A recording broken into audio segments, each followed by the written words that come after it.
할렐루야.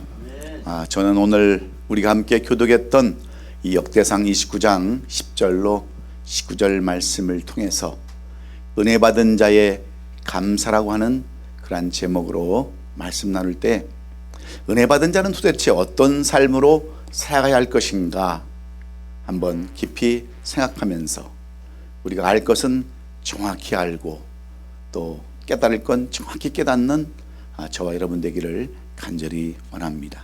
우리는 지난 주일에 추수감사 주일 예배로 저희들은 이미 감사 예배를 드렸습니다. 그런데 이제 땡스기방 주간을 맞이해서 다시 한번 저는 이 감사에 대해서 말씀을 나누려고 하는데, 우리는 왜 이번 주에 그 감사 주일을 안 보내고 왜 지난 주에 우리가 감사 주일 예배를 드렸는가, 우리는 정확히 알아야 합니다. 원래 추수감사절의 정확한 날짜는 이렇습니다. 추수감사절이 미국 교회의 영향을 받은 것은 초기 선교사님들 중에서 대부분의 선교사님들이 미국인 선교사들이었기 때문에 우리 한국은 당연히 이 미국 선교사님들의 영향을 받아서 추수감사절을 지낸 것은 사실입니다. 그래서 11월 네 번째 목요일을 한국의 추수감사절로 이렇게 지내게 되는데, 원래 이 한국에서는, 기독교에서는 11월 세 번째 주일을 추수감사 예배 날로 그렇게 정했습니다. 그게 한국 교회의 전통으로 내려온 거예요. 왜냐하면 조선시대에 처음으로 미국의 선교사들이 한국에 도착한 것을 기념해서 네 번째 수요일 지내던 거를 세 번째 주일로 그렇게 지키는 거예요. 그런데 교단마다 다 다릅니다. 어느 교단은 10월에 추석에 이렇게 예배를 드리는 곳도 있어요. 그리고 어느 교회는 또 늦게 드리는 그러한 교회도 있는데, 저희도 매년 이렇게 추수감사절 전에 예배를 드렸지만 이번에는 저희가 총동원 그 주일을 겸해서 우리가 세 번째 주일로 그렇게 추수감사 예배를 드렸었습니다. 중요한 것은 우리가 날짜가 중요한 것이 아니라 이런 전통에 따라서 우리가 예배를 드리기도 하고, 또 우리가 때로는 이렇게 다른 날로 바꿔서 예배를 할 수 있다고 하는 것을 저는 말씀드리기를 원하는 겁니다.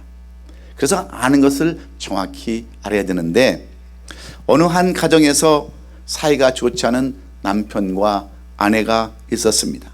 그래서 늘 아내는 남편을 거들떠보지도 않는 거예요. 별 관심도 기울이지 않습니다. 남편이 일하고 돌아와도 반기기는커녕 들어온데 왔는데도 불구하고 본체만 취하는 거예요. 그러니 여러분, 밥을 제대로 챙겨주겠습니까? 빨래를 제대로 챙겨주겠어요? 늘 그런 삶을 살아가는데, 어느 날 이 아내가 태도가 바뀌었어요. 들어오는 남편을 상냥하게 맞아주고, 밥도 챙겨주고, 옷도 빨아주고, 또 먹을 것도 챙겨주고, 간식도 챙겨주고, 때로는 머리도 빗겨주는 그러한 모습을 보이는 겁니다. 근데 남편은 내심 왜 그러느냐고 물어볼 수도 없는 거예요. 그러다가 어느 날 아내가 외출한 틈을 타서 보니까 와이프의 그 화장대에 책이 한 권 놓여 있는 거예요. 그래서 이 책을 보니까 앞 그 표절은 이렇게 하얀 것으로 이렇게 감싸놨어요. 그래서 이 표지를 열어보니까 거기에 제목이 하나 있습니다. 여러분, 이 남편이 무슨 책을 보았을까요? 아내는 어떤 책을 지금까지 보고 있었을까요? 신령한 분들은 아내가 아마 성경책을 봤을 거라고 이야기하는 분들이 많이 있을 겁니다. 그런데 남편이 그 책 첫 장을 딱 열어보니까 애완견 길들이기 이렇게 써 있는 거예요. 그 책을 보면서 남편을 이제 애완견 다루듯이 그렇게 다뤘다고 하는 그러한 전설 따라 삼천리 같은 이야기를 통해서 우리가 뭘 배워야 되겠습니까? 뭘 알아야 되겠어요? 우리는 많은 때 한 집에 살아도, 한 가족으로 살아도, 한 부부로 살아도 서로가 서로를 너무나도 모르고 살 때가 많이 있습니다. 왜 그렇습니까? 인생 사는 법을 모르고 인생 사는 맛을 모르기 때문에 그렇습니다. 그러면 여러분들은 날마다 무슨 맛으로 살아가십니까? 이렇게 물어보면 어떤 사람들은 나는 돈 버는 맛으로 살아갑니다 이야기하는 분도 있어요. 나는 일하는 재미로 살아갑니다라는 분도 있어요. 일벌레 같은 사람들, 돈에 중독된 사람들. 그리고 당신은 무엇 때문에 살아갑니까? 물어보면 나는 노는데 재미로 살아갑니다, 노는 맛으로 살아갑니다 하는 분들도 있어요. 그러면 여러분들, 오늘도 교회를 나오신 여러분들에게 여러분은 무슨 맛으로 신앙생활하고 무슨 맛으로 기도하고 무슨 맛으로 찬양하고 무슨 맛으로 예배하고 무슨 맛으로 교회를 다니십니까? 물어본다면 여러분은 어떻게 대답해야 되겠어요? 만약에 재림에서 오신 우리 주님께서 여러분을 향하여 너는 도대체 무엇 때문에 무슨 맛으로 이 세상을 사니? 너는 무슨 맛으로 예배하고 무슨 맛으로 찬양하며 무슨 맛으로 기도하느니? 어떤 맛으로 신앙생활하니? 물어보면 여러분은 어떻게 대답하시고 싶으시겠습니까? 우리 주님이 원하는 대답은 어떤 대답이겠어요? 주님, 내가 정말 예배를 드리고 찬양을 하고 기도를 하고 이 세상을 살아가고 오늘도 교회 생활을 하는 것은 다 주님의 은혜의 맛으로 살아갑니다는 그런 대답 아니겠습니까? 나도 오늘 다 주님의 은혜 때문에 은혜의 맛으로 살아갑니다라고 고백하는 그 고백을 주님은 듣기를 원하실 거예요. 그런데 이 은혜는 여러분 창세전부터 내게 임했으며 이 은혜는 영원히 끊을 수 없는 영원달까지 우리에게 약속된 그러한 약속인 줄로 우리는 믿습니다. 우리는 흔히 은혜를 특수한 사람들만 받는 것으로 착각할 때가 너무나 많아요. 나에게는 은혜가 전혀 없고 특별히 은혜 받을 사람에게만 은혜가 임한다라고 생각하는 많은 사람들이 있습니다. 그런데 은혜는 여러분 항상 우리에게 있음을 우리는 알아야 돼요. 오늘 이렇게 이전까지 나오는 것도 하나님의 은혜요, 지금까지 내가 살아온 것도 하나님의 은혜요, 이렇게 이곳에서 하나님을 찬양하며 예배하는 것도 다 우리 하나님의 은혜인 줄로 믿습니다. 그러므로 구약에서 헤세드라고 하는 말은 하나님의 긍휼과 인애라고 하는 그러한 뜻입니다. 이것이 바로 구체적인 하나님의 은혜에 대한 표현이에요. 그러면 하나님의 긍휼에서 흘러내리는 모든 행위가 다 우리에게 은혜가 되는 줄로 믿습니다. 그래서 사도 바울은 이 은혜를 어떻게 표현하느냐 하면 예수 그리스도를 표현된 큰 사랑이라고 이렇게 표현했습니다. 그리고 십자가를 통해서 나타난 은혜가 곧 우리에게 주어졌다라고 이렇게 말하고 있습니다. 그래서 은혜는 믿음으로 받고 사랑으로 풍성해지면 소망으로 결실을 한다고 이렇게 말하는 겁니다.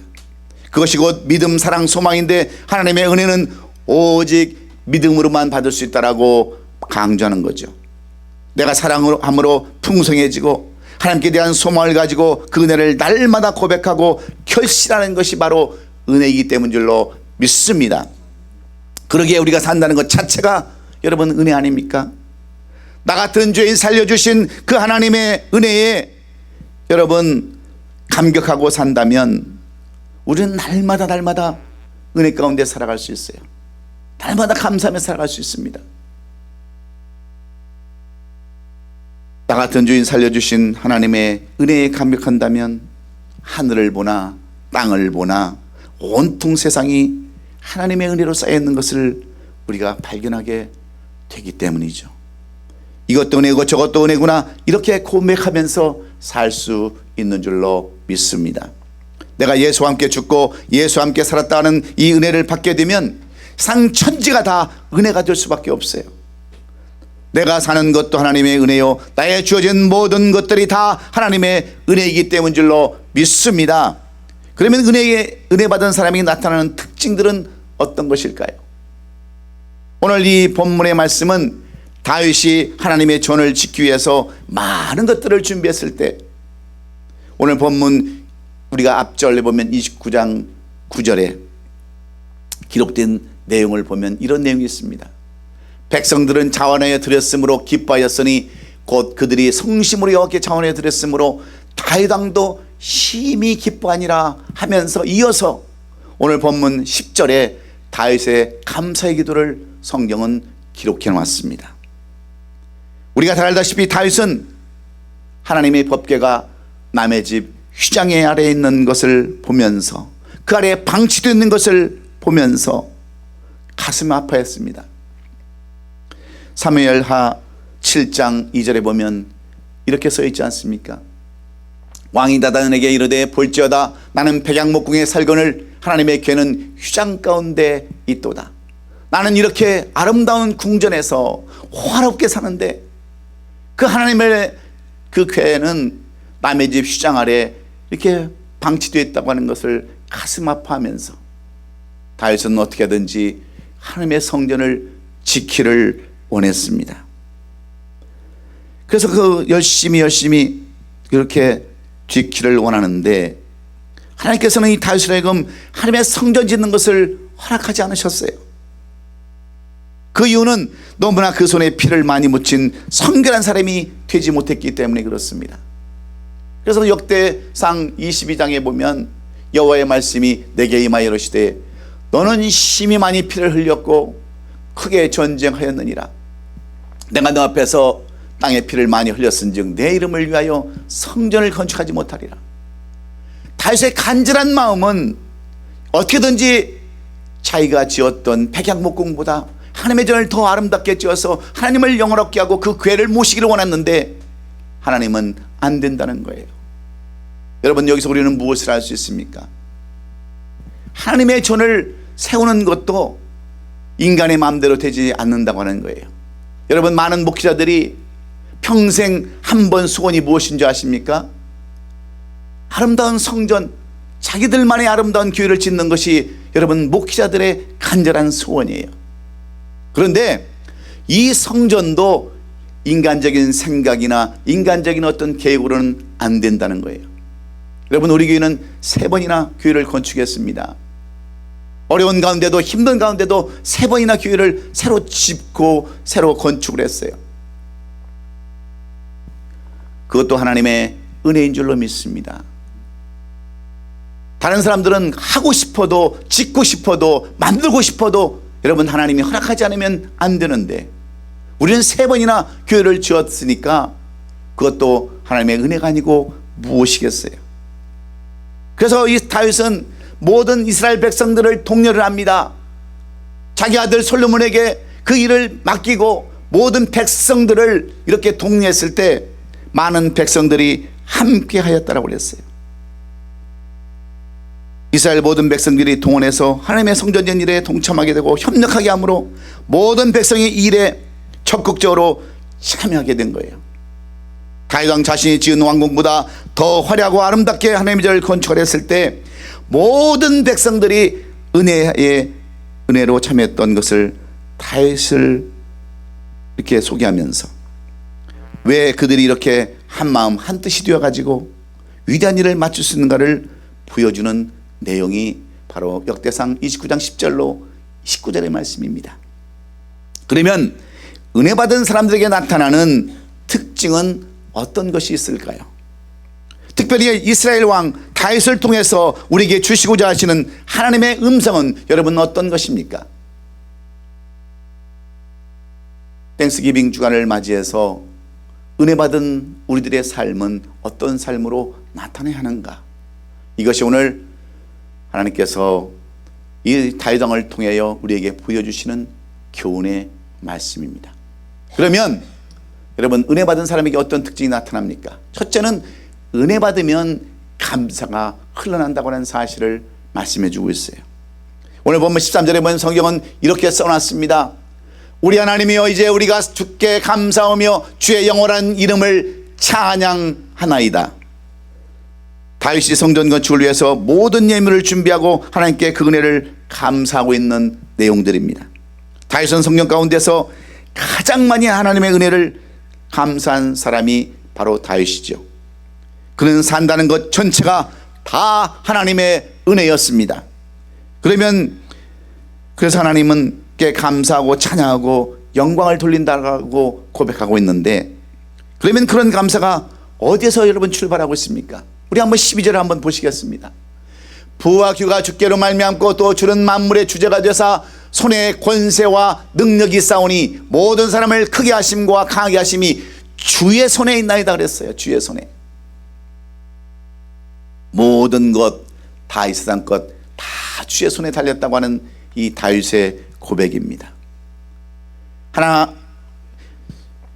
오늘 본문 보면 주님의 것이라고 하는 것은 그가 은혜를 받고 감사가 샘물처럼 솟아오고 있다고 고백하는 거예요.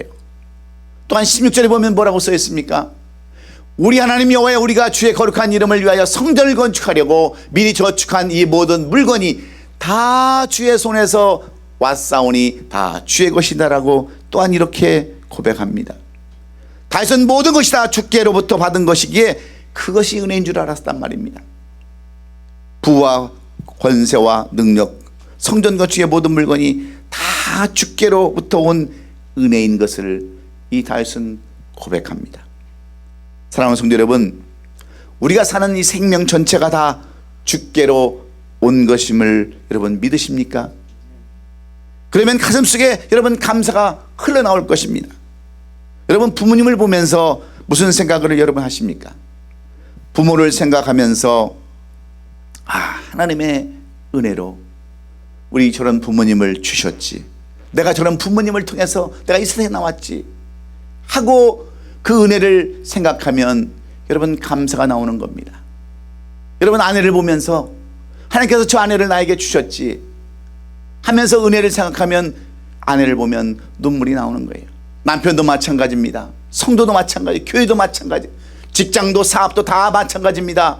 하나님의 은혜를 생각하면 여러분 은혜가 넘칠 수밖에 없어요. 그리고 감사가 넘칠 수밖에 없습니다. 그런데 은혜가 없으면 무엇이 나옵니까? 불평밖에 나올 수밖에 없는 거예요. 왜 저런 부모를 주셨는가? 왜 저런 아내를 주셨으며 저 남편을 주셨고 왜 저런 직장 사업을 주셨으며 왜 이런 교회를 주셨는가라고 여러분 은혜가 사라지면 원망과 불평이 나올 수밖에 없는 것 아니고 무엇이겠어요? 그런데 은혜 속에 살아가는 사람들은 모든 것을 보면 다 은혜일 수밖에 없습니다. 우리가 티들을 갔다 와서도 여러분 얼마나 은혜가 임하면 세상이 달라졌다고 그럽니까? 우리가 트레스에스를 다녀와서 그 포스트데이 삶을 살 때 얼마나 여러분 세상이 달라 보입니까? 그런데 은혜가 사라지면 어때요? 그 받은 은혜 다 쏟아버리고 또다시 세상 가운데 살아가는 사람들로 살지 않습니까? 이 세상 다 똑같습니다. 내가 은혜를 생각하면서 정말 은혜를 바라보면 감사가 솟구쳐 나오기에 그런 사람들은 어떻게 간증합니까? 목사님, 내가 은혜를 받고 오니까 남편을 봐도 눈물이 납니다. 자녀를 봐도 눈물이 납니다. 부모님을 봐도 눈물이요. 세상을 사는 것이 이렇게 달라졌습니다. 우리 주님께서 우리에게 원하시는 것이 여러분 무엇이겠어요? 성도들이 은혜 받는 삶을 살기를 원하지 않겠습니까? 그래서 은혜를 받으면 받을수록 우리 안에서 감사가 쏟아 나오는 것, 이것이 진리요, 이것이 믿는 사람들의 올바른 태도인 줄로 믿습니다. 그래서 은혜와 감사라는 말이 똑같은 뜻을 가지고 있다는 것을 오늘 우리는 또한 깨달아야 합니다. 여러분 은혜 받으셨습니까? 은혜 받았다면 여러분의 삶 속에 감사가 흘러나와야 될 줄로 믿습니다. 두 번째로 은혜를 받으면 받은 자에게는 드리게 된다는 사실을 다윗은 우리에게 말씀해 줍니다. 오늘 보면 14절을 보면 나와 내 백성이 무엇이기에 이처럼 즐거운 마음으로 드릴 힘이 있었나이까? 모든 것이 주께로 말미암았사오니 우리가 주의 손에서 받은 것으로 주께 드렸을 뿐이니이다. 다윗은 이렇게 오늘도 14절에서 고백을 하고 있습니다. 그렇습니다. 은혜를 받으면 드리고 싶은 마음이 생깁니다. 주고 싶은 마음이 생기는 거예요. 하나님께서 즐거운 마음으로 드릴 힘이 어디에서 여러분 솟아오릅니까? 그것은 은혜가 임해야 됩니다. 은혜를 받으면 받을수록 빚진 자라는 것을 고백하게 되기 때문에 그렇죠. 은혜는 하나님이 주시는 입장에서는 긍휼이요, 받는 우리는 거저 받은 선물일 뿐입니다. 그러나 거저 받으면 은혜를 헛되게 할 수 있습니다. 그러므로 은혜를 은혜에게 되게 하려면 반드시 은혜를 빛으로 받아야 하고, 은혜 받은 자는 빚진 자로 산다고 하는 것을 고백할 때 여러분, 은혜 받은 자는 드릴 수 있고 바칠 수가 있는 줄로 믿습니다. 은혜를 참으로 받으면 빚진 자의 심정으로 하나님께 드리고 바치고 싶은 마음이 솟구치기 때문에 그렇습니다. 우리가 어느 정도 노력하면 갚을 수 있는 빚이 아니라 내 일생을 다 바쳐도 갚을 수 없는 빚이 하나님의 은혜이기 때문에 그래요. 한 사업가가 IMF 때에 부도가 나서 도망갈 곳이 없어서 기도원으로 숨어 들어갔습니다. 그런데 이 예배 때마다 어느 찬송을 부르냐면 오늘 우리가 불렀던 찬송가 317장, 내 주 예수 주신 은혜 하나것만, 내 주 앞에 이제 온 것 다 드리니 주 예수여 내 정성을 받으소서 하는 이 찬양으로 꼬꾸라집니다. 그의 심령이 깨어져 버립니다. 주 예수께 받은 은혜 하나것만, 내가 주님을 위해서 한 일은 아무도 없구나. 사업이 잘 될 때 교만했고 결국 망하면서 바친 것은 하나도 없구나. 남은 것은 빛이요, 은혜를 모르고 망하면서도 깨닫지 못한 것을 통곡하면서 그는 울었어요. 그리고 깨닫고 내려와서 그때부터 헌신하기 시작합니다. 그때부터 희생하며 나눠주기를 원합니다. 베풀기를 원합니다. 그러면서 한국의 재벌로 다시 일어섰다고 하는 저는 간증을 들어봤습니다. 그 한 예로 한국의 이수중앙교회의 한 장로님은 이렇게 간증하는 것을 제가 봤어요. 저는 하나님의 은혜를 많이 받았습니다. 제가 전에 이 교회를 증축하기 위해서 땅을 살 때 저는 집을 팔아서 그 땅을 샀습니다. 그런데 뉴쿠아 백화점이 부도가 나가지고 제 가게도 함께 망해서 저는 한숨에 거지가 되고 말았습니다. 집도 다 뺏겨버리고 가진 것 하나도 없는 그런 빈털터리가 되고 말았습니다. 그때 나는 깨달았어요. 그래도 제가 그때 그 드린 것, 집을 팔아서 그 교회 터전을 땅을 산 것, 그거 하나 남았다고 하는 것을 깨닫고, 만약에 그때 그것마저도 안 바쳤더라면, 안 드렸다면 내가 무엇이 남아 있었겠는가 생각해 보니까 너무나도 잘했다는 생각으로 앞으로도 나는 더 드리기를 원합니다, 바치기를 원합니다 하면서 그가 부흥회 때 3억을 더 작정했다고 하는 어느 목사님의 간증하는 이야기를 제가 들은 적이 있습니다. 여러분, 오늘 9절 말씀에도 백성이 자기의 즐거이 드림으로 기뻐하였으니 곧 저희가 성심으로 여호와께 자원해 드렸으므로 타의당도 심히 기뻐하니라 그랬어요. 여러분, 예수 믿고 사는 사람들은 즐거움이 있어야 합니다. 즐겁게 예수를 믿어야 합니다. 그러므로 항상 즐거운 마음으로 여러분 예배를 드리십시오. 찬양을 해도 즐겁고 기도를 해도 즐거운 마음으로 드리십시오. 그러기 위해서는 우리가 어떻게 해야 합니까? 내가 드리는 마음, 바치는 마음으로 우리가 예배할 때 여러분 즐거울 수 있는 거예요. 제가 목회 20년 동안 깨달은 것이 뭔지 아십니까? 주는 것이 가장 기쁘다는 것을 저는 깨달았어요. 제가 개척하면서 어려움이 있을 때는 우리가 선교를 제대로 못했었어요. 제가 있던 본교는 선교를 많이 하는 그런 교회였는데 늘 선교를 해도 건축하느라 보다 보니까 선교를 제대로 못했었습니다. 제대로 나눠주질 못했어요. 베풀어주질 못했어요. 그런데 하나님께서는 선교하고자 하는 그런 마음에 은혜를 주셔서 지금은 우리가 파송하는 교회도 있고 협력하는 교회도 있고, 제가 또 신학교에 가서 강의할 때 그들에게 얼마만이라도 최선을 다해서 물질을 드릴 수 있는 것, 그때마다 얼마나 감사가 나오고 얼마나 기쁜지 모릅니다.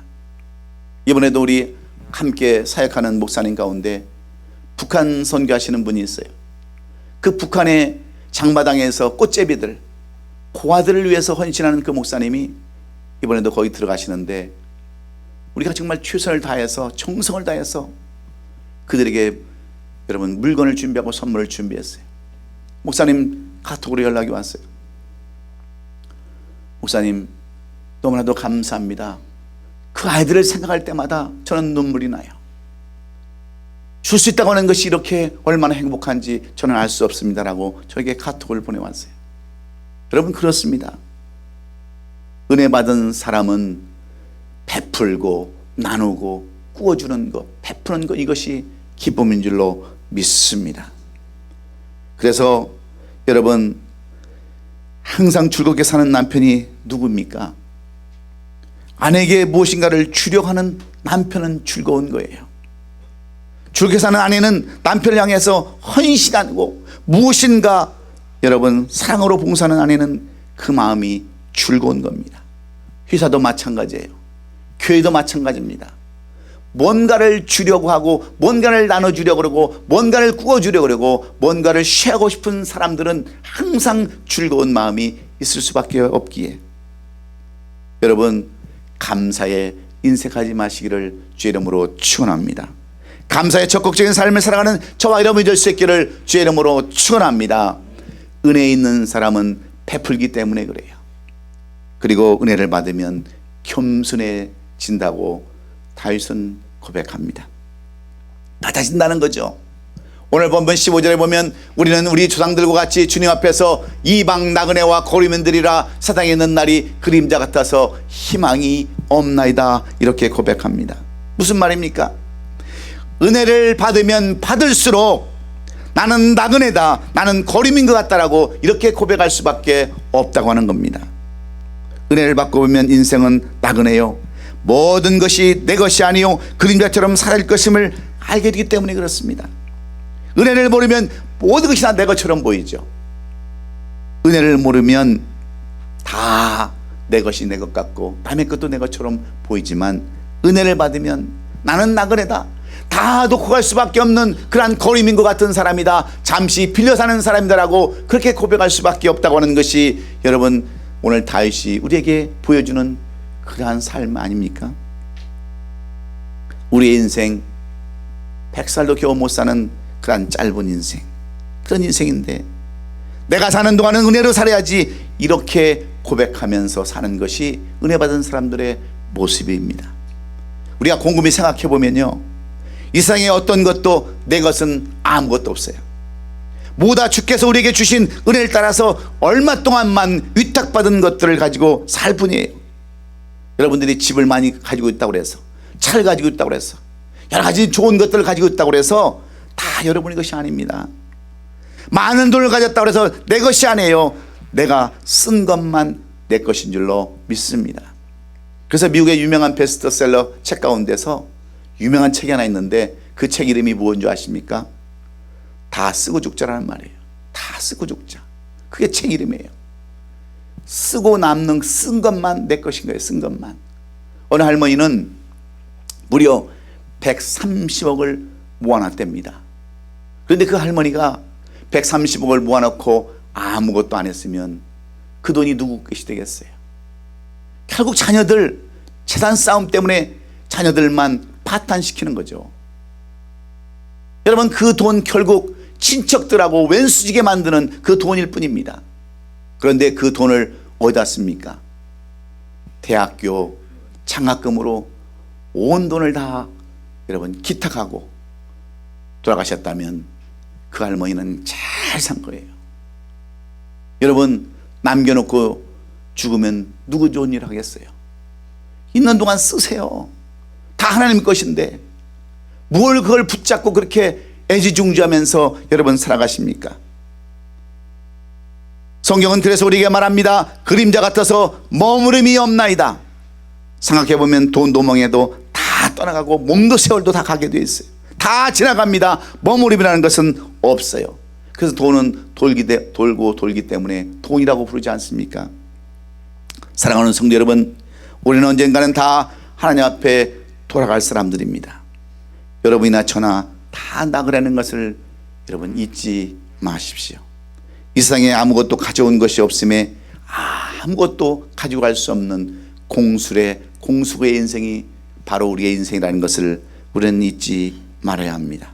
그래서 다윗은 15절에 우리는 우리 주상과 같이 주님 앞에서 이방 나그네와 거리면 들이라 세상에 있는 날이 그림자 같아서 희망이 없나이다 그랬습니다. 이 말이 무슨 말입니까? 우리는 나그네로 거리면으로 살아가야 되는데 우리가 갈 길이 어디예요? 오직 주님께로 간다는 말 아닙니까? 그래서 은혜를 받으면 받을수록 죽게 가는데, 그러므로 낮아진 마음으로 겸손한 마음으로 살라는 거죠. 여러분이 가졌으면 얼마나 가졌겠고, 배웠으면 우리가 얼마나 배웠으며, 얼마나 우리가 지식이 충만하면 충만하겠습니까?